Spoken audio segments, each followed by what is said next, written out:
Hello મિત્રો, આજના વિડીયોમાં આપણે જાણીશું કે જીઆરએસટીસીના એજન્ટ એટલે ટિકિટ બુક કરવા માટે તમે એજન્ટ કઈ રીતના બની શકો તેના વિશે. તો સૌપ્રથમ આપણે કોઈપણ એક બ્રાઉઝરની અંદર જઈ અને ઓફિશિયલી જેની વેબસાઇટ છે grstc.in કરીને તેને ઓપન કરી લેવાની રહેશે. ત્યારબાદ અહીંયા ઓનલાઈન યુઝરની બાજુમાં grstc&/એજન્ટ લોગિન ઉપર જવાનું રહેશે. એમાં ન્યૂ એજન્ટ રજિસ્ટ્રેશન ઉપર ક્લિક કરવાનું રહેશે. ત્યારબાદ અહીંયા તમને એના ટર્મ એન્ડ કન્ડિશન છે તે તમારે એક વખત વાંચી લેવાના રહેશે. 5 રૂપિયા કે એમ કંઈક ટિકિટે મળશે તમને, ત્યાં અહીંયા તમે જોઈ શકો છો. ત્યારબાદ અહીંયા ટર્મ એન્ડ કન્ડિશન અહીંયા પણ છે, તો તે તમારે વાંચવું હોય તો આવી રીતના ક્લિક કરી અને વાંચી શકો છો. આ તેમના ટર્મ એન્ડ કન્ડિશન છે. દૈનિક બુકિંગ કરનાર થતી સીટની સંખ્યા નેટ 0 થી 19ના 4% કમિશન, 20 થી 49ના 3% કમિશન, 50 થી વધુના 2% કમિશન તમને મળશે. આખું તેનું ઉલ્લેખ કરેલો છે, તો એક વખત જીઆર વાંચી અને ત્યારબાદ જ તમારે ટિકિટ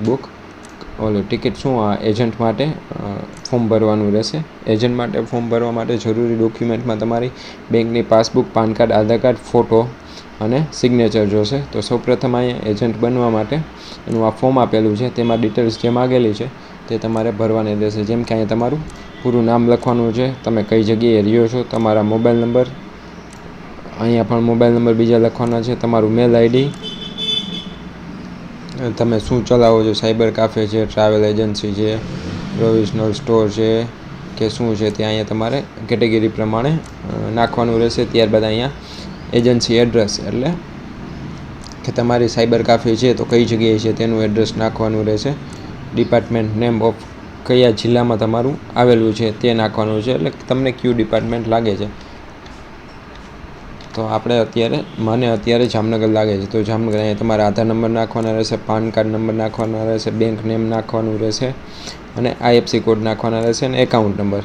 ત્યારબાદ અહીંયા ફોટાની કોઈ પણ પ્રકારની કંઈ સાઇઝ અત્યારે આપેલી નથી, અહીંયા ફોટો અપલોડ કરવાનો રહેશે અને ત્યારબાદ અહીંયા તમારી સિગ્નેચર અપલોડ કરી અને રજિસ્ટ્રેશન કરવાનું રહેશે. ત્યારબાદ તમને એસટી દ્વારા આઈડી પાસવર્ડ મેલમાં આવશે અથવા તમને પોસ્ટ કે કુરિયર દ્વારા મળી જશે.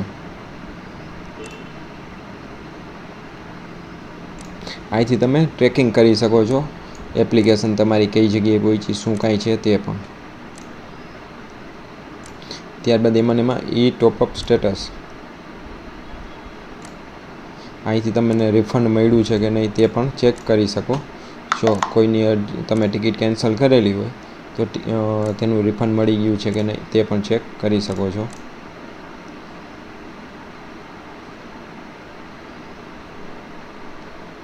થેન્ક યુ મિત્રો. આવા જ વિડીયો જોવા માટે અમારી ચેનલને સબસ્ક્રાઈબ કરો અને નેક્સ્ટ કયા ટોપિક ઉપર વિડીયો જોઈએ છે તે મને જાણ કરો.